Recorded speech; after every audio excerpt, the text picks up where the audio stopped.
அனைத்து நல்லுள்ளங்களுக்கும் வணக்கம். நான் உங்கள் ரவிக்குமார். தினம் பல தகவல்களை பார்த்துட்ருக்கோம். ஈரான், அமெரிக்கா, இஸ்ரேலுடைய மும்முனை தாக்குதலை பற்றி அடுத்தடுத்து லைவ் அப்டேட்டாக போட்டிருந்தேன். சரி, ஒரு சில தகவல்கள் எங்கே தாக்கல் நடத்தினாங்க, அடுத்த இலக்குகள் என்ன, அமெரிக்கா தரப்பில் என்ன தயாராக இருக்காங்க, ட்ரம்ப் அவர்கள் என்ன எச்சரிக்கை கொடுத்துருக்காங்க, அடுத்த கட்ட தலைவரை கிட்டத்தட்ட தேர்ந்தெடுக்க தயாராகிட்டாங்க.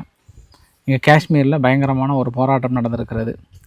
எப்படி ஐதுல்லா அலி காமேனி அவர்களை கொல்லலாம் அப்படின்ற மாதிரியான போராட்டங்கள் நிகழ்ந்திருக்கிறது. அது இல்லாமல் அங்கே ஈரானுக்குள்ளாரே ஒரு மாதிரி மிக்சடு ரியாக்ஷனாக இருக்குது. ஒரு சில இடத்துல சந்தோஷங்கள் இருந்தாலும் ஒரு சில இடத்துல அமெரிக்காவுக்கு எதிரான கோஷங்கள் மிக கடுமையாக இருக்கிறது. அமெரிக்கா நினச்ச மாதிரி மிக எளிமையாக முடிந்து விடுமா அப்படின்றது இந்த பதிவில் பார்த்து விடலாம். எங்கெங்கே தாக்கல் நடத்தினாங்கன்றதையும் பார்த்து விடலாம். ஸோ வீடியோக்குள்ளே போகிறது முன்பு நீங்கள் நம்ம சேனலை சப்ஸ்கிரைப் பண்ணலாம். சப்ஸ்கிரைப் பண்ணிட்டு வாங்க. மறக்காம பெல் பட்டன் கிளிக் பண்ணி ஆல் ஆப்ஷன்ஸ் கொடுங்க. வீடியோக்குள்ளே போகலாம்.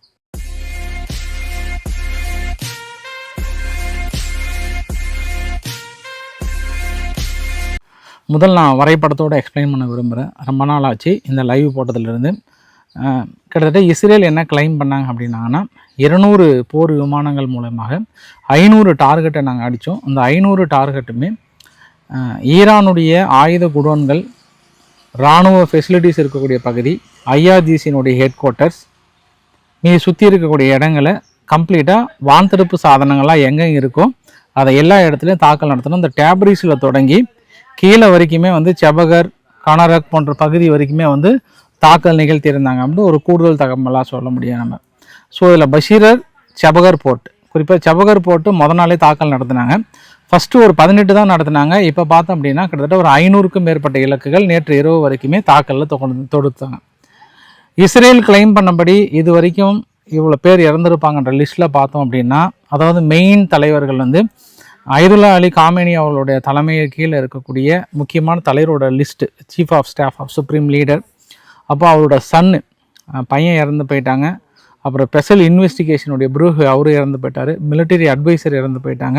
அப்போ அவங்களோட சிஓ இறந்து போயிட்டாங்க. இந்த மாதிரி எல்லா பொறுப்புலையும். பட் இதில் எனக்கு என்ன ஒரு டவுட் அப்படின்னா, அலி லர்ஜானின்னு சொல்லிட்டு ஈரானுடைய சுப்ரீம் நேஷ்னல் செக்யூரிட்டி கவுன்சில் இறந்ததான் இன்னும் இஸ்ரேல் தரப்பில் அனௌன்ஸ் பண்ணிட்டாங்க, அமெரிக்கா தரப்பில் அனௌன்ஸ் பண்ணுறாங்க.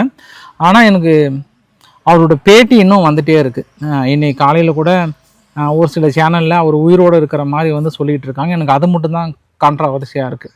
அதாவது ஐதுல்லா அலி காமேனி அவர்களோட அடுத்த கட்ட ஒரு நிர்வகிக்கூடிய தலைவராக பொறுப்பு வகிக்கக்கூடிய லர்ஜானி அவர்கள் இறந்ததாக உறுதி செய்யப்பட்ட இஸ்ரேலுக்கு. பட் இது கொஞ்சம் ஷாக்கிங்காக இருக்குது. இன்றைக்கி கூட ஒரு சில துருக்கியினுடைய ஊடகங்கள் அவரோட பேட்டியை வெளிப்பரப்புனாங்க, வெளியிட்டாங்க.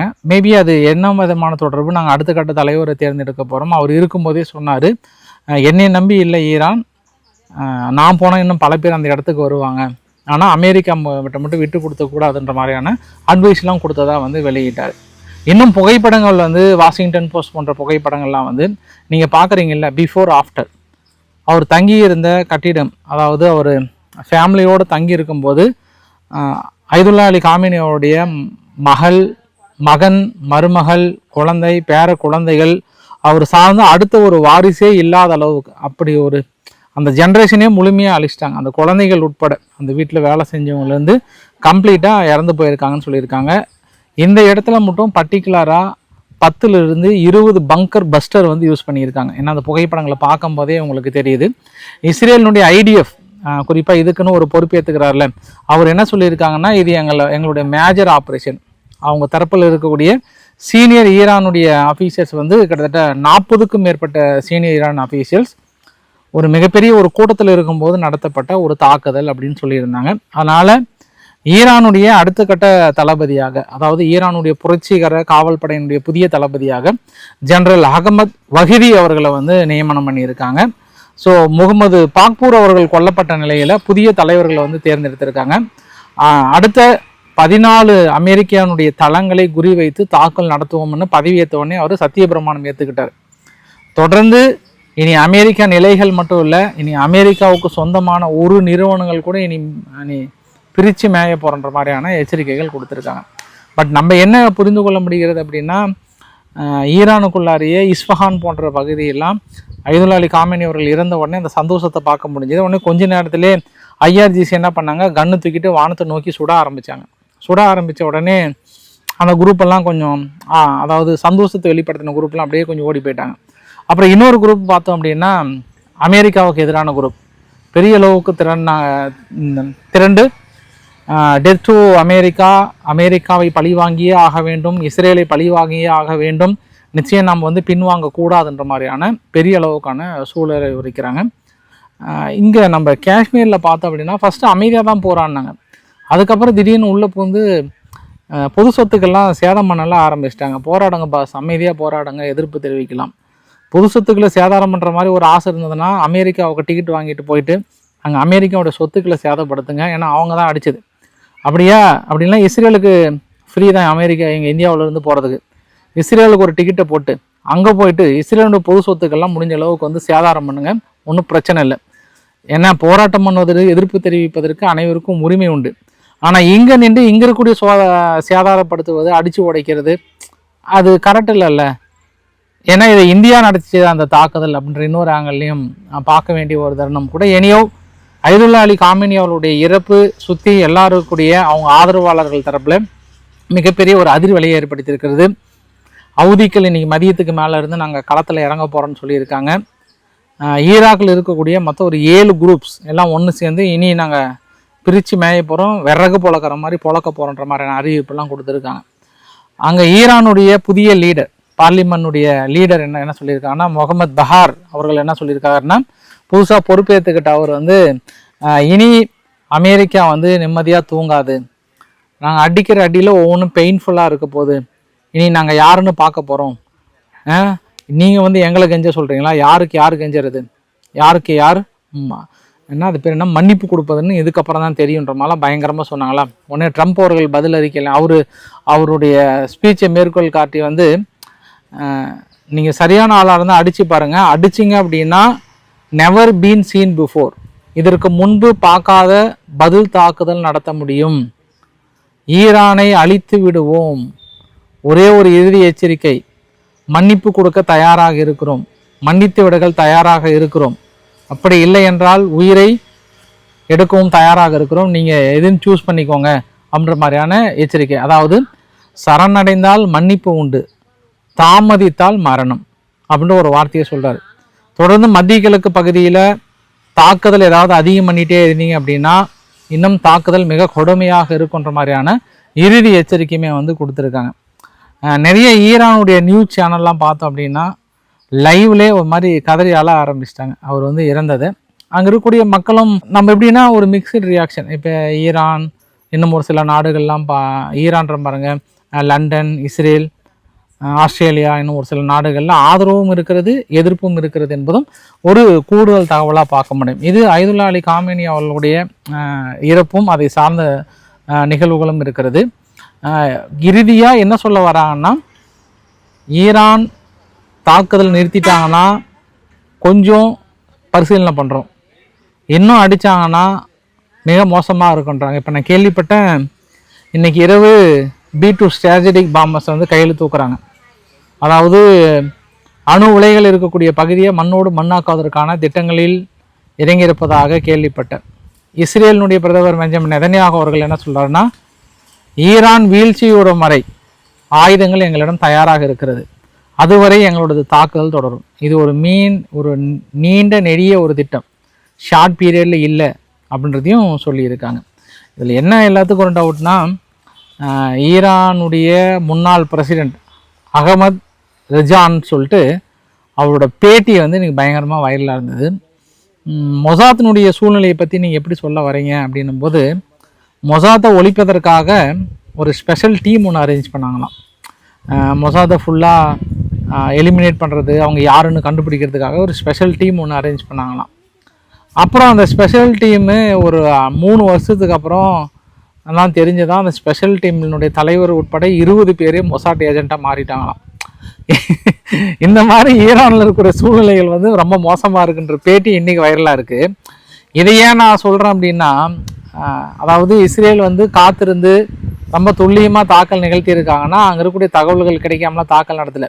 அவர் எங்கே போகிறார், எங்கே சாப்பிட்றார், ஃப்ரைடே ப்ரேயர் முடிஞ்சால் மகன் வீட்டுக்கு போகிறாரா இல்லையா, மகன் வீட்டுக்கு போகிறாரா இல்லையா, எங்கெல்லாம் அவங்க நடத்துகிறாங்கன்றதை கம்ப்ளீட்டாக நுணுக்கமாக அப்சர்வ் பண்ணி இத்தனை நாள் டைம் எடுத்து அடிச்சிருக்காங்க. ஏதோ அவங்க அடிச்சிட்டாங்க, சொல்லிட்டாங்க அடிக்கலன்னு ஏமாந்த நேரத்தில் கரெக்டாக அவங்க பர்ஃபெக்டாக எங்கள் தகவல்கள் கொஞ்சம் கூட மிஸ் ஆகலை அப்படின்றத சொல்லியிருந்தாங்கிறது கூடுதல் தகவல். அமெரிக்காவுடைய சேனல் அராக்சி அவர்கள்கிட்ட, ஈரானுடைய ஃபாரின் மினிஸ்டர் அராக்சி அவர்கள்கிட்ட ஒரு பேட்டி ஒன்று எடுக்கிறாங்க. நீங்கள் உங்களுடைய ஆயுதங்கள் அமெரிக்காவை ரீச் ஆகாதுன்னு சொல்கிறீங்க. ஆமாம், அப்படி இருந்தும் ஏன் நீங்கள் எங்கள் நாட்டோட பேஸை வந்து நீங்கள் தாக்கல் நடத்துகிறீங்க அப்படின்னா, ஏன்னா நீங்கள் எங்களை தாக்கல் நடத்திட்டீங்க, அதனால தான் உங்களை நடத்துகிறோன்றாங்க. இது என்ன கேள்வி அவர்கிட்ட நீங்கள் கேட்குறீங்க? ஈரானை அடிச்சிட்டிங்க. அப்போ ஏற்கனவே அவங்க சொல்லிட்டாங்க, அந்தந்த எந்த நாடாக இருந்தாலும் சரி, நட்பு நாடாக இருந்தால் கூட அவங்களோட பேஸை நாங்கள் கண்டிப்பாக அடிப்போன்னு சொல்லிட்டு தான் இருந்தாங்க. அதில் என்ன ஒரு கேள்வின்னு தெரியல, ஏன் நீங்கள் எங்கள் பேஸை அடிக்கிறீங்கன்னா என்ன உட்காந்து கொஞ்சிட்டு இருப்பாங்களா? அமெரிக்காவுடைய பேஸை என்ன அடிக்காமே இருப்பாங்க? இன்னும் அடுத்த கட்ட ஒரு பிளான் நான் உங்ககிட்ட காட்டுறேன், நான் அதையும் பாருங்கள். இன்னொரு விஷயம்னா, கனடா அப்போ திடீர்னு உள்ளே ஓடி வந்திருக்காங்க. முழுமையாக ஈரானுடைய நியூக்ளியர் ப்ரோக்ராமுக்கு எதிராக வந்து மிகப்பெரிய அளவுக்கு நாங்கள் அமெரிக்காவுக்கு முழு சப்போர்ட் கொடுக்குறோன்னு சொல்லியிருக்காங்க. வழக்கமாக எளியம் புனையமாக இருந்த கனடா திடீர்னு ஓடி வந்து அமெரிக்காவுக்கான முழு ஆதரவு கொடுப்புன்றது பெரிய விஷயமா இருக்குது. இன்றைக்கி காலையில் டெல்லவியூவில் நடத்தப்பட்ட தாக்குதலில் ஒரு பெண் இருந்ததாகவும் 2 பேர் வந்து படுகாயம் அடைந்ததாக சொல்கிறாங்க.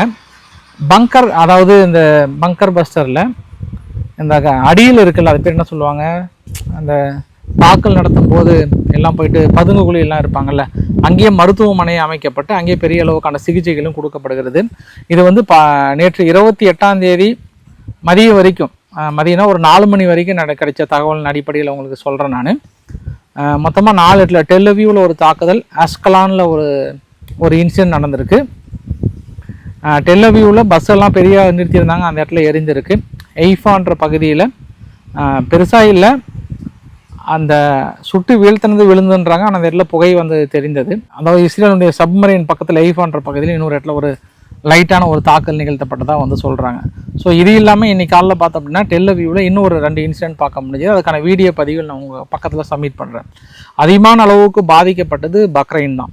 ஏன்னா பக்ரைனில் பாருங்கள், நேற்று ஆல்மோஸ்ட் ஒரு 12னா ஒரு 4 மணி வரைக்கும் எடுத்த பதிவில் கிட்டத்தட்ட ஒரு 2லிருந்து ஒரு 3 இடத்துல அடுத்தடுத்த தாக்குதலுக்கு இலக்கானது பக்ரைனுடைய எண்ணெய் கிணறுகள் மீதும் தாக்கல் நிகழ்த்தப்பட்டிருக்கிறது.